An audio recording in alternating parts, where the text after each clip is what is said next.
10 லட்ச ரூபாய டைரக்ட்டா மியூச்சுவல் ஃபண்ட்ல இன்வெஸ்ட்மென்ட் பண்ணலாமா? இல்ல அத பாண்ட்ஸ்ல போட்டு ஃபிக்ஸடா ஒரு இன்ட்ரெஸ்ட் வரும் இல்ல சார். அத எடுத்து நான் எஸ்ஐபி போட்டுக்கிறேன். இந்த மாரி இன்வெஸ்ட்மென்ட் பண்ணலாமா? அப்படின்னு ஒரு டவுட் என்கிட்ட ஒரு கிளையன்ட் கேட்டாங்க.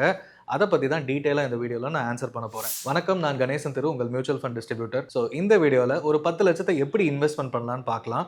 உங்களுக்கு இந்த மாரி ஒரு பல்க் இன்வெஸ்ட்மென்ட் வச்சிருக்கீங்க. ஒரு ஃபிக்ஸட் டெபாசிட்ல இருக்கு அப்படின்னா, அத நீங்க பாண்ட்ஸ்ல போடலாமா? இல்லனா மியூச்சுவல் ஃபண்ட்ல டைரக்ட்டா போடலாமா? இல்ல எது பெஸ்ட் ஆப்ஷன் அப்படின்றத நீங்களே by the end of this video உங்களால சூஸ் பண்ண முடியும். சரி, முதல்ல இந்த எக்ஸாம்பிள் கால்குலேஷனோடயே பார்ப்போம். ஏன்னா அப்பதானே உங்களுக்கும் தெரியும் எது பெட்டர் ஆப்ஷன். நம்ம எப்படி கன்க்ளூட் பண்ண முடியும்? ஒரு 10 lakhs இன்வெஸ்ட்மென்ட் பண்றீங்க அப்படின்னு வச்சுப்போம். அத ஒரு பாண்ட்ஸ்ல இப்போ ஒரு 9.5% பாண்ட்ஸும் எடுத்துக்கலாம், என்சிடியும் எடுத்துக்கலாம். ஏன்னா ரெண்டுமே ஒரு ஃபிக்ஸட் ரிட்டர்ன்ஸ் தரக்கூடிய ப்ராடக்ட்ஸ். பாண்ட்ஸ்னா கவர்மெண்ட் பாண்ட்ஸ் இருக்கு, பிரைவேட் பாண்ட்ஸ் இருக்கு. 8%, 9%, 10% வரைக்கும் வருதுன்னா கொஞ்சம் ஜங்க் பாண்ட்ஸ் இருக்கும். இதுவே என்சிடி போனீங்கன்னா ஃபினான்ஷியல் இன்ஸ்டிடியூஷன்ஸ், இந்த முத்தூட், எடில்வைஸ் இந்த மாதிரி கம்பெனி, அப்புறம் நவி ஃபின்சர்வ் இந்த மாதிரி கம்பெனிஸ், அப்புறம் புது கம்பெனிஸ்லாம் பாத்தீங்கன்னா அவங்களுக்கு பண தேவைக்கு, ஃபினான்ஷியல் தேவைக்கு இந்த மாதிரி என்சிடி நான் கன்வெர்ட்டபிள் டிபென்ச்சர்ஸ் இஷ்யூ பண்ணுவாங்க. அது 10%, 12% வரைக்கும் போகும். நிறைய ஆட்ஸ் கூட பார்த்திருப்பீங்க. 3 மாசத்துக்கு 11% ப்ரொபோஷனல் கிடைக்கும். சோ ரிட்டர்ன்ஸ் 12% வரைக்கும் யோசிக்காதீங்க. ஒரு நம்ம safer side 9.5%. So combination of bonds and NCD investment பண்ண போறீங்க.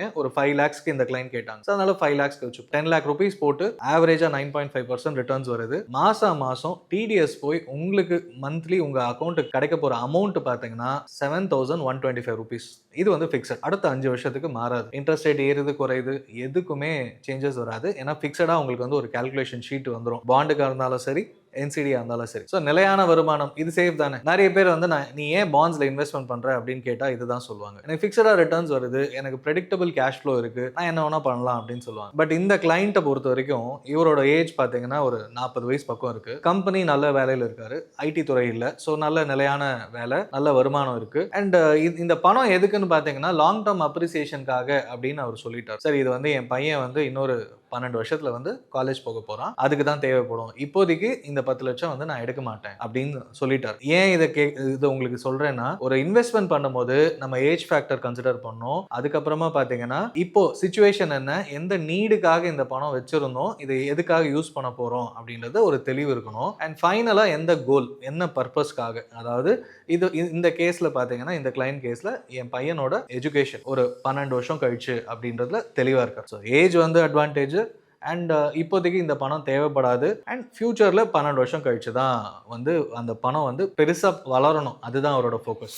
இந்த 3 விஷயமே இந்த கிளையண்டோட கேஸ்ல தெளிவா இருந்ததுனால அவருக்கு நான் சொன்னது, சரி ஓகே சார், நீங்க எதுல போடலான்றது நான் உங்களுக்கு ரெப்ரசன்டேஷனா கொடுத்துறேன் அப்படின்னு சொல்லிட்டு, ஃபர்ஸ்ட் கேஸ்ல உங்களுக்கு மந்த்லி 7125 வருது. அதை நீங்க ப்ராப்பரா இன்வெஸ்ட்மெண்ட் பண்ணிட்டே வரீங்க அப்படின்னா ஒரு 5 வருஷத்துக்கு எஸ்ஐபி போடணும்னு நினைக்கிறீங்க, போட்டுடலாம். 5 இயர்ஸ் போடுறீங்க, அதிகபட்சமா 15% வச்சுப்போம் ரிட்டர்ன்ஸ் அப்படின்னா உங்களுக்கு கிட்டத்தட்ட ஒரு 4.27 lakhs ஆல்மோஸ்ட் அந்த அமௌண்ட் இன்வெஸ்ட்மெண்ட் உள்ள போட்டிருப்பீங்க. அது 15% வளருது. அதாவது வரது 9.5% ஜெனரேட் ஆனாலும் 15% வர மாதிரி போடுறதுனால ஓவராலா ஒரு 5 வருஷத்துல 6.4 lakhs வர்றதுக்கு வாய்ப்பு இருக்கு சார் அப்படின்னு சொன்னோம். ஏன்னா இப்ப இருக்கிற மார்க்கெட் கண்டிஷன் எப்படி இருக்கும் தெரியாது, 2 இயர்ஸ் 3 இயர்ஸ் கழிச்சு எப்படி மாறும் தெரியாது. ஆவரேஜா 15% வச்சுக்கிட்டா ஒரு 6.4 lakhs உங்களுக்கு வரலாம். சோ உங்க 10 லட்ச ரூபாய் 5 வருஷம் கழிச்சு 16.4 lakhs வளருது. இது நீங்க எஃப்டி போட்டதை விட பெட்டரா இருக்கும். வெறும் பாண்டு போட்டதை விட கண்டிப்பா பெட்டரா இருக்கும் சார். ஏன்னா அதிகமான ரிட்டர்ன்ஸ் வருது, கொஞ்சம் எக்ஸ்ட்ரா பாண்ட்ஸோட எக்ஸ்ட்ரா ரிட்டர்ன்ஸும் சேர்ந்து கிடைக்குது அப்படின்னு சொன்னேன். கரெக்ட்னு ஒத்துக்கிட்டார்.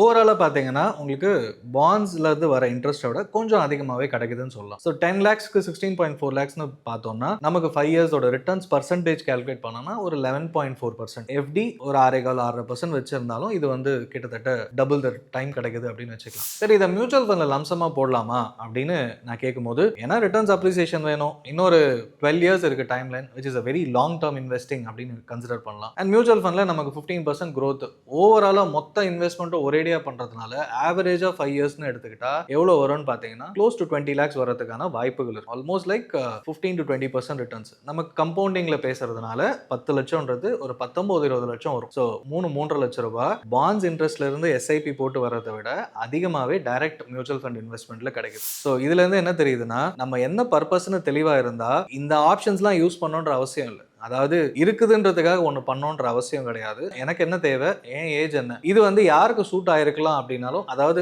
இருக்கிறத வந்து எஸ்ஐபியா போட்டு அதுலேருந்து வர ரிட்டர்ன்ஸ் அது வந்து யாருக்கா இருந்தாலும் தேவைப்படாது. எனக்கு ரிட்டர்ன்ஸ் வேணும், ரெகுலர் ரிட்டர்ன்ஸ் வேணும்னா தாராளமாக பாண்ட்ஸ் என்சிடி போங்கன்னு சொல்லுவேன். எஸ்டபிள்யூபி கூட செகண்ட் ஆப்ஷனை தான் நான் சஜஸ்ட் பண்ணுவேன். பட் இந்த கேஸில் பார்த்தீங்கன்னா அவருக்கு age factor as well as time factor இருக்கு. அண்ட் டைம் ஃபேக்டர் இருக்கிறதுனால கம்பவுண்டிங் அதிகமாக நடக்கும். இன்னொன்று 5 வருஷத்துல வந்து அவருக்கு பணம் தேவையில்லை. இன்னொரு 7 வருஷம் இருக்கு. 5 + 7 12 இயர்ஸ் இருக்கு. அப்போ இந்த 10 லட்ச ரூபாய் முதலீடு பண்ணியிருந்தா 12 வருஷத்துல இன்னும் அதிகப்படியான பணம் கிடைக்கிறதுக்கான வாய்ப்புகள் அவர்கிட்ட இருக்கு. ஸோ இதை சப்போஸ் இதை பண்ணாம பாண்ட்ஸ்ல இருந்து எஸ்ஐபி போட்டு பண்ணியிருந்தாருன்னா அவருக்கு ரிட்டர்ன்ஸ் கம்மியாக இருக்கும். மறுபடியும் போய் என்சிடியில் போடும்போது அப்போ இன்ட்ரெஸ்ட் ரேட் கம்மியாக இருந்ததுன்னா போடுற எஸ்ஐபி அமௌண்ட் இன்னும் கம்மியாக இருக்கும். ஓவராலாக அவருக்கு கிடைக்கக்கூடிய கார்பஸ் வந்து பயங்கரமாக அடி வாங்கியிருக்கும். இதுதான் ஆப்பர்ச்சுனிட்டி காஸ்ட்னு சொல்லுவாங்க. ஒன்று நல்லா இருக்குன்னு தெரிஞ்சும் எனக்கு புரியலன்றதுக்காக நம்ம வந்து இன்னொன்று போடும்போது அந்த ஆப்பர்ச்சுனிட்டியை நம்ம மிஸ் பண்ணிடுறோம். ஸோ இந்த இடத்துல ஆப்பர்ச்சுனிட்டி காஸ்ட் ஒரு 3.5 to 4 lakhs வந்து அவர் மிஸ் பண்ணியிருப்பார். ஸோ நம்ம வந்து சோஷியல் மீடியாவில் வந்து நிறைய விஷயங்கள் பார்க்கலாம், நிறைய சினாரியோஸ் பார்க்கலாம், நிறைய இன்வெஸ்ட்மெண்ட் ப்ராடக்ட்ஸ் இப்படி பண்ணுங்க அப்படி பண்ணுங்க எக்ஸல் ஷீட்ஸும் பார்ப்பீங்க. பட் ஆனால் உங்கள் லைஃப் சுச்சுவேஷனுக்கு செட் ஆகுமா,